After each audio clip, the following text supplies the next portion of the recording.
शिव कौन है? शिव क्यों है? ब्रह्मांड की रचना, कैलाश का रहस्य, मंदिर का महत्व, शिवलिंग एक सत्य। आज सबके बारे में जानेंगे। जय उमा महेश्वर।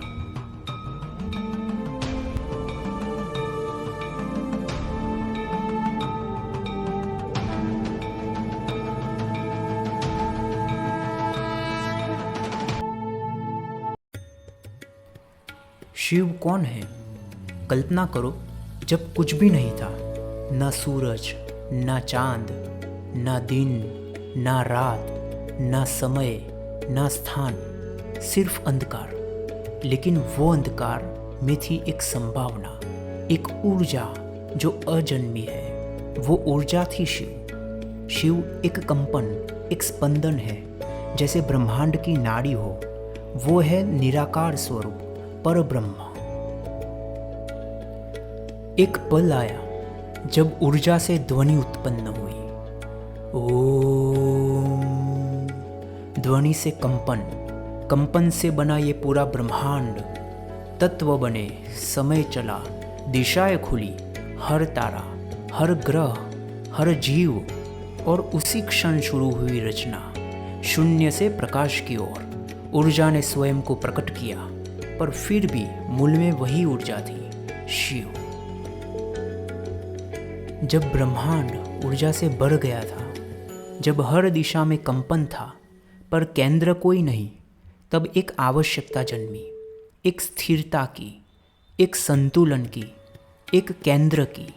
और तब शिव ने साकार रूप लिया। निराकार ऊर्जा ने एक आकार धारण किया, ताकि संपूर्ण सृष्टि को एक ऊर्जा केंद्र मिल सके। न वो मनुष्य थे, न देव, वो थे प्योर कॉन्शियसनेस का अर्थ एंकर। एक ऐसा फ्रीक्वेंसी पॉइंट जहां से पृथ्वी, सूर्य, चंद्रमा और समस्त ब्रह्मांड क्रियाएं संतुलित रूप से संचालित हो सके। क्योंकि ऊर्जा को केंद्र चाहिए, चेतना को आकार चाहिए, और जीवन को आधार चाहिए। शिव ही वो आधार है, सत्य है, फ्रीक्वेंसी है, सोर्स है। इसीलिए वो साकार हुए, ताकि हम अपने भीतर के ब्रह्मांड को समझ सके। कैलाश केवल एक पर्वत नहीं, यहां से ही जगत गतिशील है।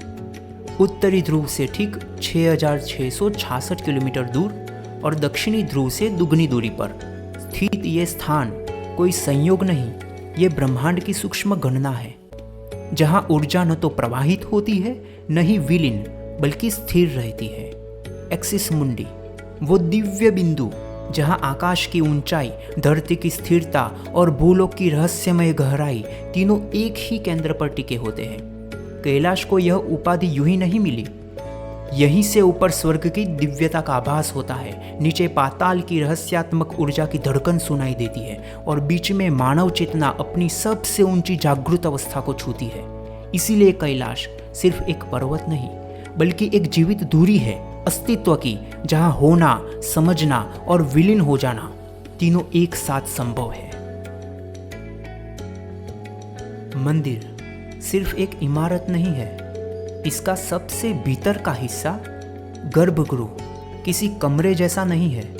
यह ठीक वैसा ही है जैसे माँ का गर्भ, जहाँ जीवन आकार लेता है। माँ के गर्भ में बच्चा शरीर पाता है।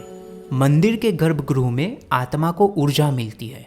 जब वहाँ प्राण प्रतिष्ठा की जाती है, तो वह पत्थर सिर्फ मूर्ति नहीं रहता, उसमें एक कंपन होता है, एक ऊर्जा सक्रिय होती है। यही उसे बनाता है ऊर्जा केंद्र। यहाँ आकर लोग केवल पूजा नहीं करते, वो अपने भीतर की उलझनों को सुलझाते हैं, अपने सवालों के जवाब पाते हैं। गर्भगृह में मौन होता है, लेकिन वो मौन ज्ञान का माध्यम बन जाता है।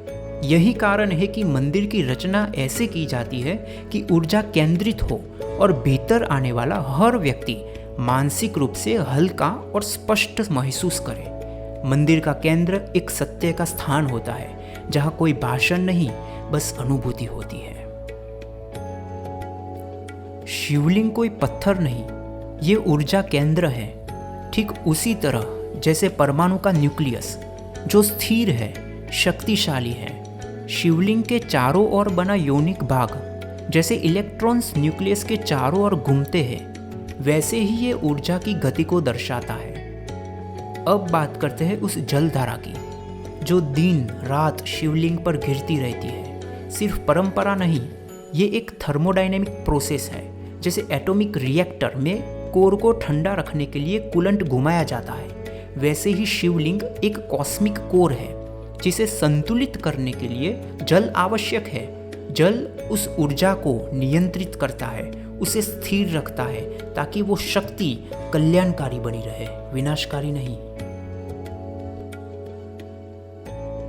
शिवलिंग के चारों ओर बना योनिक आधार सिर्फ एक प्रतीक नहीं, ये दर्शाता है कि ऊर्जा तभी सक्रिय होती है जब स्थिरता से जुड़ती है। शिव और शक्ति, मोशन और स्टेबिलिटी का संतुलन, यही है शिवलिंग का रहस्य। एक ऊर्जा केंद्र जो निराकार होकर भी सृष्टि का सबसे स्थिर केंद्र है। लेकिन एक सवाल अब भी बाकी है, शिव क्यों है? क्योंकि हर रचना के पीछे एक कारण होता है, हर गति के पीछे एक नियम, हर जीवन के पीछे एक चेतना। वही चेतना शिव है, एक प्योर कॉन्शियसनेस, एक कॉस्मिक एल्गोरिदम जो इस ब्रह्मांड की हर लय, हर गति, हर नियम को निर्धारित करता है। शिव इसीलिए है क्योंकि सब कुछ उसी से है। और अगर तुम्हें ये समझ में आ गया तो तुम सिर्फ शिव को पूजोगे नहीं, शिव को जियोगे।